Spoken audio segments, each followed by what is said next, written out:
নির্বাহী আদেশে 18 মার্চ ছুটি ঘোষণা করেছে সরকার।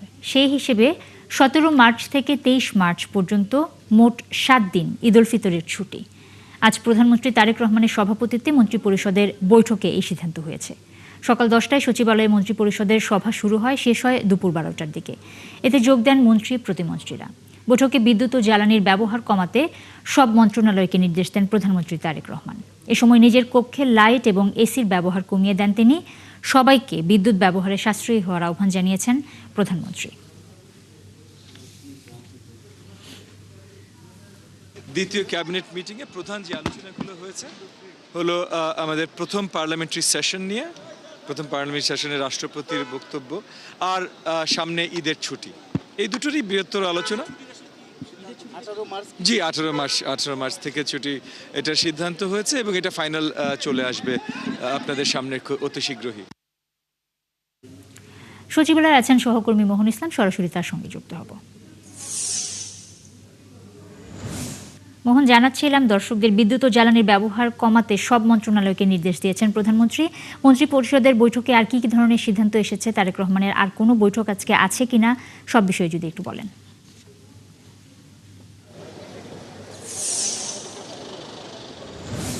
নুসরাত, মন্ত্রিপরিষদের বৈঠকে আসলে অনেকগুলো সিদ্ধান্ত আজকে এসেছে। এটি নিয়ে আসলে দুপুর 3:30টায় একটি ব্রিফিং করবেন ক্যাবিনেট সেক্রেটারি। ব্রিফিংয়ের মাধ্যমে আসলে আমরা বিস্তারিত জানতে পারবো। কিন্তু আমি একটু বলে রেখে, আমরা কয়েকজন মন্ত্রীর সাথে কথা বলেছি, তারা যেমনটা জানিয়েছেন যে আজকের বৈঠকের প্রধানতম আসলে এজেন্ডা ছিল যে নির্বাহী আদেশে যে ছুটি 18 মার্চ, সেটা তো আসলে দর্শকদের জানালেন। এবং সেই ছুটি হিসাবে কিন্তু 17 থেকে 23 মার্চ পর্যন্ত 7 দিনের ছুটি পাচ্ছে দেশবাসী। আরেকটি বিষয় বৃহত্তর অংশে আসলে আলোচনা হয়েছে, যেটি হচ্ছে যে বাংলাদেশের যে ত্রয়োদশ জাতীয় সংসদ নির্বাচনের পরে যে পার্লামেন্ট বসবে, সেই পার্লামেন্ট তো 12 মার্চ বসবে। সেই পার্লামেন্টে আসলে কিভাবে রাষ্ট্রপতি ভাষণ দিয়ে দিবেন, সেই ভাষণে কি কি থাকবে এবং সেখানে মন্ত্রী এবং যে এমপিরা থাকবে তারা আসলে সরকার দলীয় যারা রয়েছে কি বলবেন, কিভাবে অ্যাক্ট করবেন। অনেকে নতুন এমপি রয়েছেন, মন্ত্রী রয়েছেন, এজেন্ডা কী হবে সেই বিষয়গুলো কিন্তু কথা হয়েছে। যেমনটা জানিয়েছেন যে আসলে রাষ্ট্রপতি তার ভাষণে তুলে ধরবেন বাংলাদেশের সরকার, অর্থাৎ ত্রয়োদশ জাতীয় সংসদ নির্বাচনের পর যে সরকার গঠিত হয়েছে, সে সরকার যেই কার্যপরিধি শুরু করেছে ইতিমধ্যে 14-15 দিনের মধ্যে, যে আমরা দেখলাম ফ্যামিলি কার্ড, কৃষক লোন 12,000 কোটি টাকার মতো আসলে মওকুফ করে দেওয়া হয়েছে। সেই বিষয়গুলো রাষ্ট্রপতি তার ভাষণে উল্লেখ করবেন যে খাল খনন থেকে শুরু করে বিএনপির যে নির্বাচনী ইশতেহার ছিল, যে ইশতেহারের মাধ্যমে আসলে সরকার সেগুলো কর্মপরিকল্পনায় বাস্তবায়ন করবেন, সেই বিষয়গুলো রাষ্ট্রপতি তার ভাষণে তুলে ধরবেন বলে কিন্তু আমরা জেনেছি। এবং আরেকটি বিষয় বলছিলেন যে বিদ্যুৎ সাশ্রয়ের কথা বলেছেন প্রধানমন্ত্রী। সেটিও হচ্ছে আসলে যে মধ্যপ্রাচ্যে যে যুদ্ধের ফলে আসলে আশঙ্কা করা হচ্ছে যে বিদ্যুৎ থেকে শুরু করে জ্বালানি তেলের এক ধরনের সংকট দেখা দিতে পারে। সেই সংকট যেন কাটিয়ে ওঠা যায়, সেই সম্ভাব্য সংকট কাটিয়ে তোলার জন্য কিন্তু প্রধানমন্ত্রী এই নির্দেশগুলো দিয়েছেন। সেই বিষয়গুলো যদি প্রতিফলন করা যায়, তাহলে বাংলাদেশের যে আশঙ্কা যে করা হচ্ছে, সেই আশঙ্কাটা হয়তো থাকবে না বলে কিন্তু মনে করছেন এই মন্ত্রিপরিষদের সবাই যারা অংশ নিয়েছিলেন। মোটা থেকে বলতে গেলে এই বিষয়গুলো আলোচনা হয়েছে। 3:30টায় যখন ব্রিফ করবেন ক্যাবিনেট সেক্রেটারি, তখন আমরা আপনার মাধ্যমে আমাদের দর্শকদেরকে আরও বিস্তারিত জানাতে পারবো। নুসরাত, অনেক ধন্যবাদ মোহন আপনাকে। দর্শক, সচিবালয় থেকে যুক্ত হয়েছিলেন সহকর্মী মোহন ইসলাম। যুক্তরাষ্ট্রের সাথে সম্পর্ক উন্নয়ন, ভবিষ্যৎ পরিকল্পনা এবং বৈদেশিক নীতি নিয়ে ফলপ্রসূ আলোচনা হয়েছে বলে জানিয়েছেন বিএনপির স্থায়ী কমিটির সদস্য ডক্টর আব্দুল মঈন খান। ঢাকা সফররত মার্কিন সহকারী পররাষ্ট্রমন্ত্রী পল কাপুরের সঙ্গে বিএনপির প্রায় 1.5 ঘণ্টার বৈঠক শেষে এই কথা জানান তিনি। এর আগে সকাল 10:30টায় গুলশানে মার্কিন রাষ্ট্রদূতের বাসভবনে বিএনপির 4 সদস্যের প্রতিনিধি দলের বৈঠক শুরু হয়। বিএনপি স্থায়ী কমিটির সদস্য ডক্টর আব্দুল মঈন খানের নেতৃত্বে বৈঠকে উপস্থিত ছিলেন দলের সংসদ সদস্য চৌধুরী নায়াব ইউসুফ, মাহবুবুর রহমান লিটন এবং ঢাকা জেলা বিএনপির সাধারণ সম্পাদক নিপুণ রায়চৌধুরী। এছাড়াও অংশ নেন মার্কিন যুক্তরাষ্ট্রের রাষ্ট্রদূত ব্রেন্ট ক্রিস্টেনসেন এবং মার্কিন পররাষ্ট্র দপ্তরের external political affairs officer Susana Bird. যুক্তরাষ্ট্র যারা বাংলাদেশের একজন অত্যন্ত শুভাকাঙ্ক্ষী রাষ্ট্র হিসেবে আমাদের বিভিন্নভাবে অতীতে সহযোগিতা করেছে। আজকে নতুন সরকার এসেছে, কাজেই তারা স্বাভাবিকভাবেই এদেশে আসবে। বাংলাদেশে কি হচ্ছে, আমাদের নীতিমালাগুলো কি, আমাদের ভবিষ্যৎ যে কর্মপন্থা সেগুলো কি, এবং বিশ্বের বিভিন্ন দেশের সঙ্গে আমাদের যে পারস্পরিক সম্পর্ক, বিশেষ করে আমেরিকার যুক্তরাষ্ট্রের সঙ্গে আমাদের যে সম্পর্ক, সেসব বিষয় নিয়ে তারা সার্বিক আলোচনায় অংশগ্রহণ করার জন্যই এদেশে এসেছে। মার্কিন সহকারী পররাষ্ট্রমন্ত্রী পল কাপুরের সাথে দুই দেশের বিনিয়োগ এবং ব্যবসা বাণিজ্য নিয়ে কথা হয়েছে বলে জানিয়েছেন জামায়াতে ইসলামের নায়েবে আমির ডক্টর সৈয়দ আবদুল্লাহ মোহাম্মদ তাহের। বাংলাদেশ নিজেদের স্বার্থ বজায় রেখে সবার সাথে সুসম্পর্ক রাখতে চায় বলেও তিনি জানান। দুপুরে এক সংবাদ সম্মেলনে এসব কথা জানান জামায়াতের আমির। এর আগে সকালে ঢাকায় মার্কিন রাষ্ট্রদূতের বাসভবনে পল কাপুরের সাথে জামায়াতের একটি প্রতিনিধি দলের বৈঠক হয়। পরে সংবাদ সম্মেলনে মোহাম্মদ তাহের বলেন, যুক্তরাষ্ট্রের সঙ্গে বাণিজ্য চুক্তির বিষয়ে তাদের কিছু পর্যবেক্ষণ রয়েছে, তবে এ নিয়ে এখনই কোনো বিরোধিতা করছে না জামায়াত। এ সময় তিনি 12 মার্চে সংসদ বসার দিন থেকেই জুলাই সনদ বাস্তবায়নের দাবি জানান। বিভিন্ন গুরুত্বপূর্ণ জায়গায় সরকারের নিজস্ব লোক বসিয়ে দলীয়করণ করারও সমালোচনা করেন তিনি।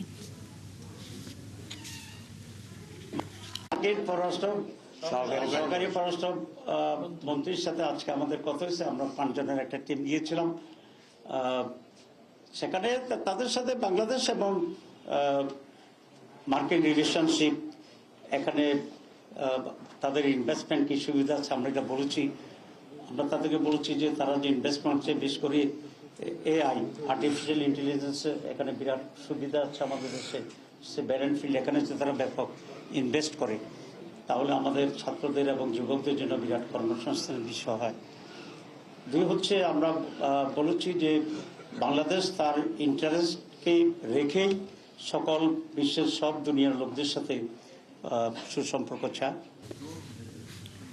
সবার আগে সরকারের উচ্চ পর্যায়ে রাজনৈতিক দল এবং অঙ্গ সংগঠনগুলোকে দুর্নীতির বিরুদ্ধে অবস্থান নিতে হবে।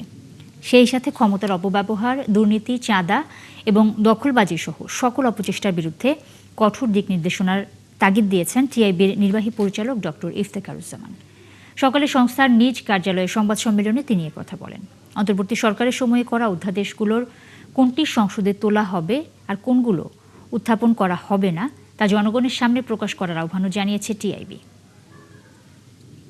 লুটপাটের অন্যতম যে দায়ী, যারা দায়ী, তাদের শীর্ষ পর্যায়ের ব্যক্তি বা প্রতিষ্ঠানকে এইভাবে পুনরায় কর্তৃত্বে ফিরিয়ে আনা, সেটি কোনো অবস্থায় রাষ্ট্রের জন্য কল্যাণকর হবে না। এটি আমার আপনার বলার বিষয় না, এটি আমি মনে করি সরকারের জানা কথা, সরকার প্রধানের অবশ্যই নিজেরই জানার কথা। কাজেই আমরা সকলে সরকারের দৃষ্টি আকর্ষণ করছি এবং সরকারের প্রধানের দৃষ্টি আকর্ষণ করছি এই বিষয়টিকে বিশেষভাবে গুরুত্ব সহকারে বিবেচনা নিয়ে বাংলাদেশ ব্যাংকের গভর্নরের নিয়োগ বাতিল করে নতুন গভর্নরের নিয়োগ উদ্যোগ গ্রহণ করে। বৈষম্য বিরোধী ছাত্র আন্দোলনে প্রথম শহীদ রংপুর বেগম রোকেয়া বিশ্ববিদ্যালয়ের শিক্ষার্থী আবু সাঈদ হত্যা মামলার রায় হবে আগামী 9 এপ্রিল। সকালে আন্তর্জাতিক অপরাধ ট্রাইব্যুনাল 2 এর বিচারিক প্যানেল রায় ঘোষণার জন্য এই দিন ঠিক করেন। আবু সাঈদ হত্যার ঘটনায় মানবতা বিরোধী অপরাধের মামলায় গত বছর জুনে 30 আসামির বিরুদ্ধে আনুষ্ঠানিক অভিযোগ আমলে নেয় আদালত। এই মামলায় তদন্ত কর্মকর্তা সহ মোট 25 জনের সাক্ষ্য নেওয়া হয়েছে। বেগম রোকেয়া বিশ্ববিদ্যালয়ের তখনকার ভিসি হাসিবুর রশিদ সহ 30 আসামির মধ্যে এই মামলায় বর্তমানে 6 জন গ্রেপ্তার আছেন। 2024 সালে কোটা সংস্কারের আন্দোলনের সময় 16 জুলাই দুপুরে বেগম রোকেয়া বিশ্ববিদ্যালয়ের সামনে পার্ক মোড়ে গুলিবিদ্ধ হন আবু সাঈদ।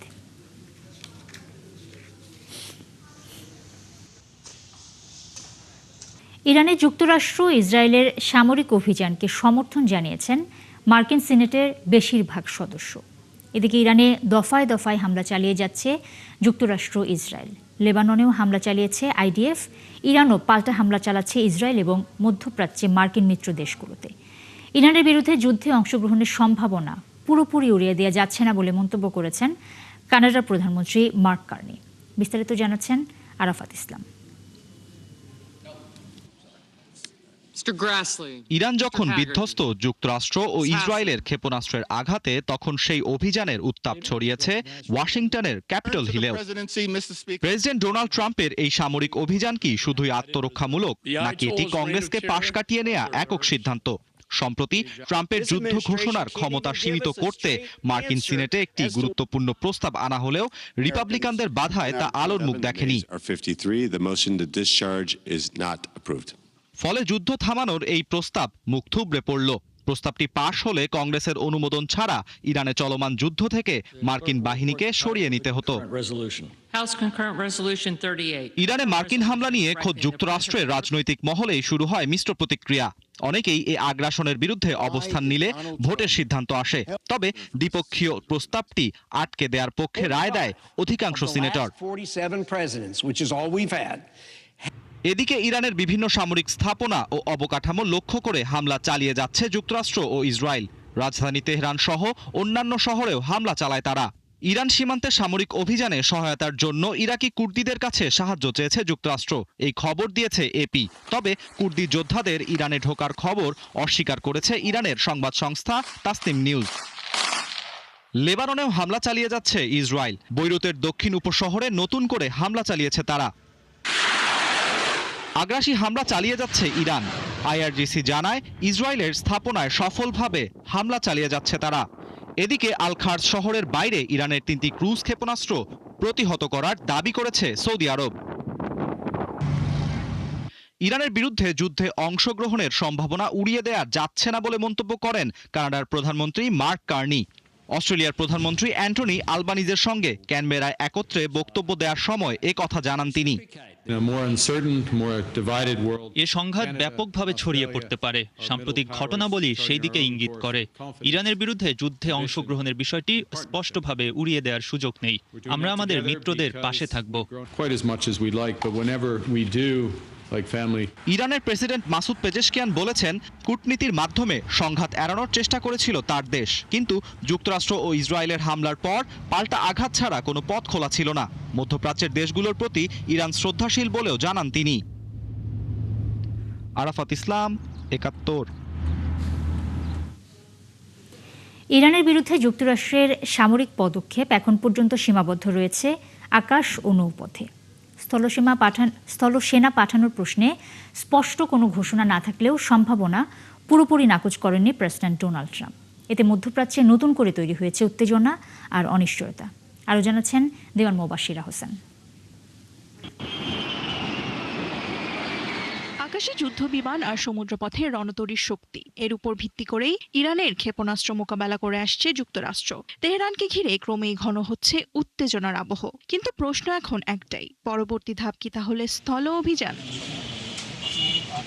ইরানে হামলায় এখন পর্যন্ত বিমান ও নৌশক্তির ওপর নির্ভর করেছে যুক্তরাষ্ট্র। স্থল অভিযান নিয়ে আনুষ্ঠানিক সিদ্ধান্ত না এলেও বিষয়টি একেবারে উড়িয়ে দেননি মার্কিন প্রেসিডেন্ট ডোনাল্ড ট্রাম্প।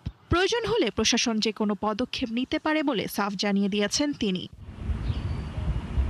বিশেষজ্ঞদের মতে শুধু বিমান হামলার মাধ্যমে ইরানের পারমাণবিক কর্মসূচি স্থায়ীভাবে বন্ধ করা প্রায় অসম্ভব, যদিও তেহরানের পারমাণবিক কার্যক্রম পুরোপুরি শান্তিপূর্ণ উদ্দেশ্যে পরিচালিত বলে বরাবরই দাবি করে আসছে দেশটি। এদিকে কোনো দেশের পারমাণবিক সক্ষমতা ধ্বংস করা প্রায় অসম্ভব বলে মনে করেন বিশ্লেষকরা। অবকাঠামো ক্ষতিগ্রস্ত হলেও সময়ের ব্যবধানে তা পুনর্গঠন করা সম্ভব। তবে যুক্তরাষ্ট্র যদি স্থলসেনা পাঠানোর সিদ্ধান্ত নেয় তাহলে চ্যালেঞ্জ হবে বহুমাত্রিক। পারমাণবিক স্থাপনা ধ্বংস, ক্ষেপণাস্ত্র ব্যবস্থা অচল করা কিংবা শাসন পরিবর্তন করা যদি যুক্তরাষ্ট্রের লক্ষ্য হয়ে থাকে, তাহলে ইরানের সামরিক অভিযানের পাশাপাশি রাজনৈতিক জটিলতাও বাড়তে পারে। ইরানের স্থল অভিযান হলে তা হতে পারে দীর্ঘ, ব্যয়বহুল ও জটিল সামরিক সংঘাত, এবং এতে সবচেয়ে বেশি ক্ষতিগ্রস্ত হবে দেশটির সাধারণ মানুষ। সেই সাথে ঝুঁকিতে পড়তে পারেন মার্কিন সেনারাও, এমনটাই মনে করছেন সংশ্লিষ্ট মহল। দেওয়ান মুবাশিরা হোসেন, ৭১। হরমুজ প্রণালীতে কমপক্ষে ২০,০০০ নাবিক আটকে পড়েছে বলে জানিয়েছে জাতিসংঘের আন্তর্জাতিক নৌপরিবহনের সংস্থা আইএমও প্রধান আর্সেনিও ডোমিঙ্গুয়েজ। বিবিসির এক প্রতিবেদনে এই তথ্য জানানো হয়েছে। এছাড়া ওই অঞ্চলটিতে বিভিন্ন প্রমোত্তরির আরও প্রায় ১৫,০০০ যাত্রীও চরম দুর্ভোগে পড়েছে বলে তারা জানায়। সংঘাত শুরু হওয়ার পর থেকে ইরান এই পথ কার্যত বন্ধ করে রেখেছে, যা বৈশ্বিক সরবরাহ ব্যবস্থার জন্য বড় হুমকি হিসেবে দেখা হচ্ছে। ইরান জানিয়েছে তারা শুধু চীনা জাহাজকে হরমুজ প্রণালী দিয়ে চলাচলের অনুমতি দেবে। ইরানের সেনাবাহিনী সতর্ক করেছে, অনুমতি ছাড়া কোনো জাহাজ প্রণালী অতিক্রমের চেষ্টা করলে সেটাকে লক্ষ্যবস্তু করা হবে। ইসলামিক রেভলিউশনারি গার্ড কোর জানিয়েছে এখনও তাদের প্রণালীর উপর পূর্ণ নিয়ন্ত্রণ রয়েছে এবং যে কোনো জাহাজ ক্ষেপণাস্ত্র বা ড্রোন হামলার ঝুঁকিতে পড়তে পারে।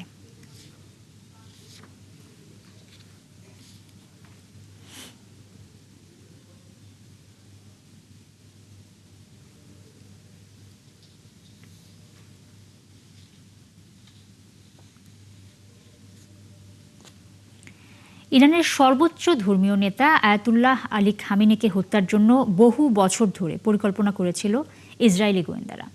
এই পরিকল্পনা বহু দশক ধরে তৈরি হলেও গত 6 মাসে এই হত্যাকাণ্ডকে চূড়ান্ত রূপ দিয়েছে যুক্তরাষ্ট্রের কেন্দ্রীয় গোয়েন্দা সংস্থা CIA। তবে মাঠ পর্যায়ে গুপ্তচর নেটওয়ার্ক তৈরি করেছিল ইসরায়েলি। আরও জানাচ্ছেন নাহিদা রিনথি।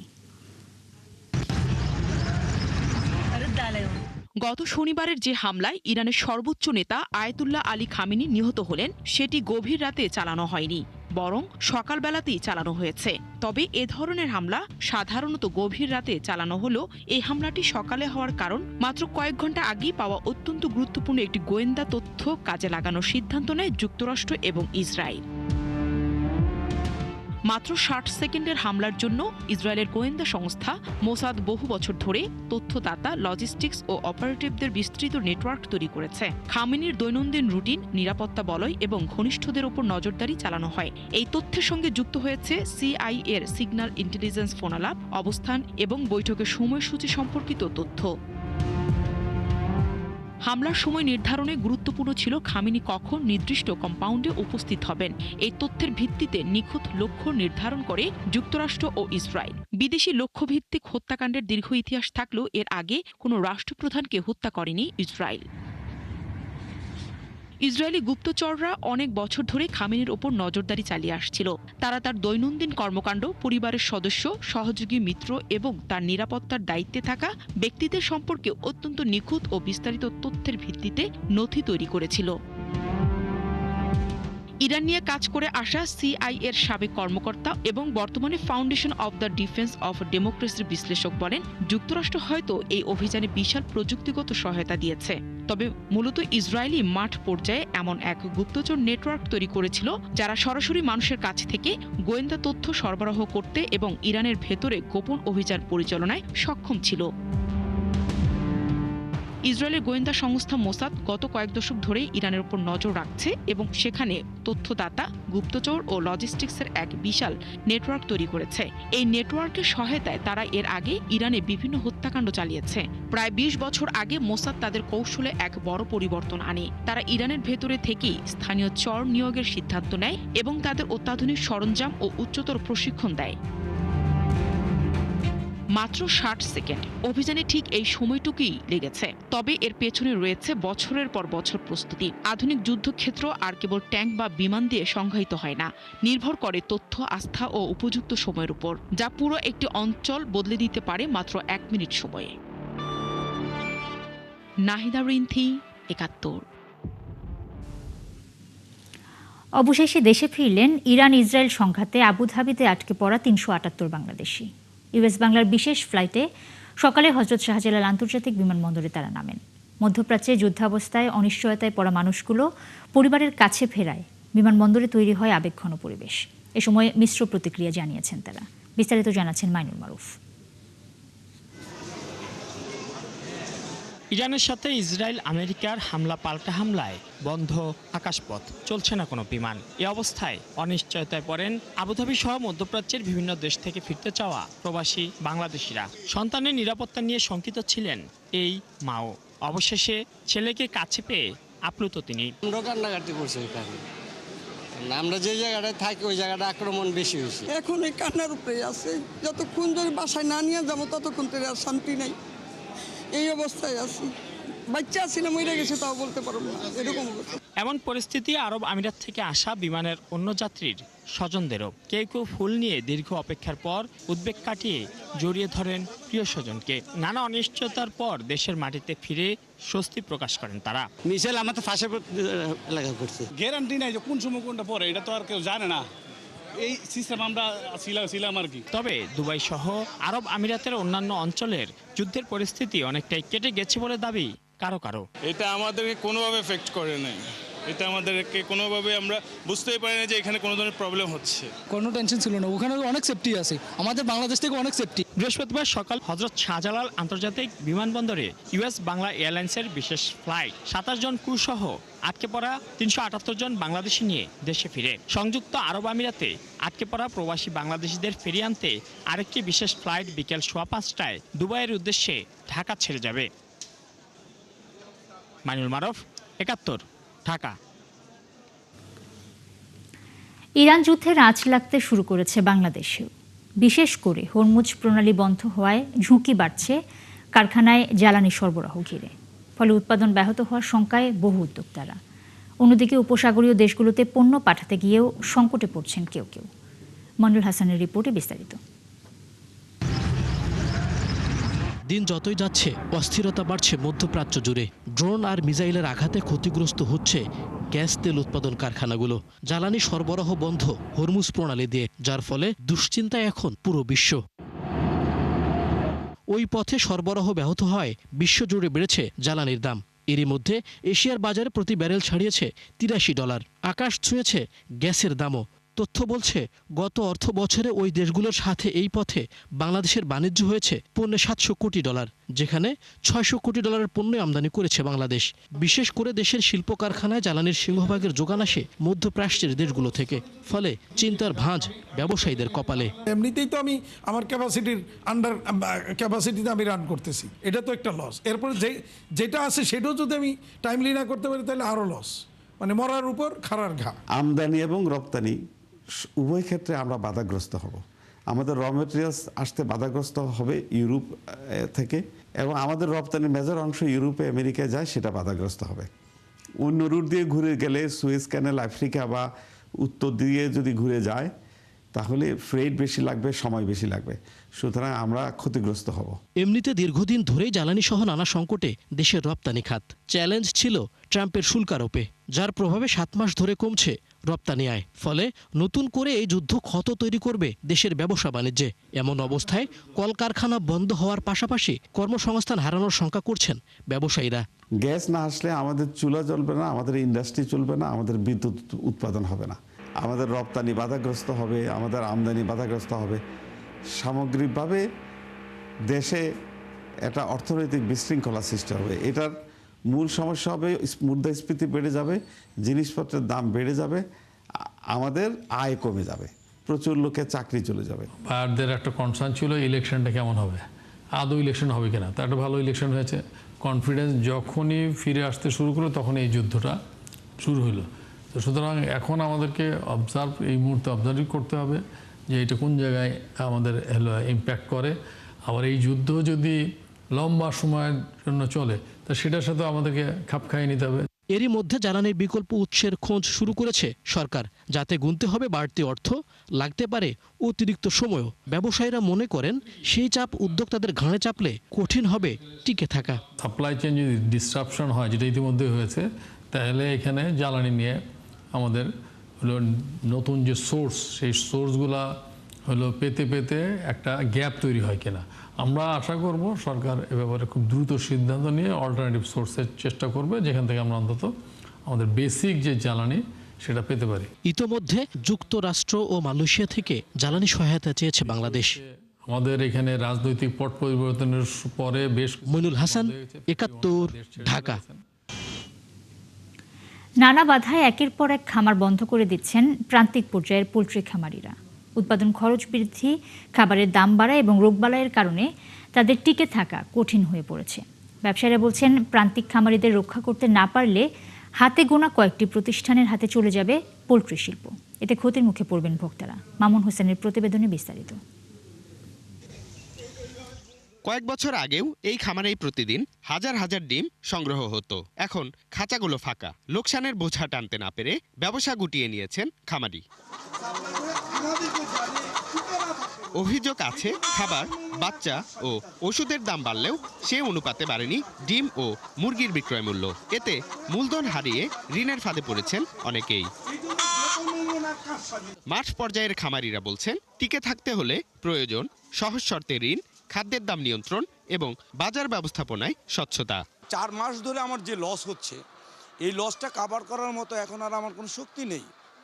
আমি না পারতেছি এই নতুন প্রোডাকশনের মুরগিটা বিক্রি করতে, না পারতেছি আমার এইটার খরচ তুলতে। একটা ডিম পাড়াইতে মুরগির সর্বনিম্ন 9.5 টাকা খরচ আছে, কিন্তু ডিম বিক্রি করতেছি আমরা 5 টাকা 50 পয়সা। বর্তমান যে পরিস্থিতি, ডিমের দাম অনেক কম। আমরা অলরেডি কিছু খামার বন্ধ করে দিয়েছি। যদি ডিমের মূল্য বৃদ্ধি না থাকে তাহলে আমি রমজানের পরেই আমাদের মুরগি এই ব্যবসা বন্ধ করে দিতে হবে। বাংলাদেশ পোল্ট্রি ইন্ডাস্ট্রিজ অ্যাসোসিয়েশন বলছে দ্রুত কার্যকর ব্যবস্থা না নিলে আরও অনেক খামার বন্ধ হয়ে যাবে। এতে প্রভাব পড়বে দেশের সামগ্রিক পোল্ট্রি খাতে। প্রান্তিক খামারিদেরকে টিকিয়ে যদি আমরা রাখতে না পারি, একটা পর্যায়ে যাবে যে দেখা যাবে যে মুষ্টিমেয় 10টা কোম্পানি দেখবেন যে ডিম প্রোডাকশন করবে, মুরগি প্রোডাকশন করবে। So whenever they want to say যে তাদের প্রাইস, তখন কিন্তু দেখবেন যে কনজিউমাররা ওই প্রাইসটাকে অ্যাকসেপ্ট করতেই হবে।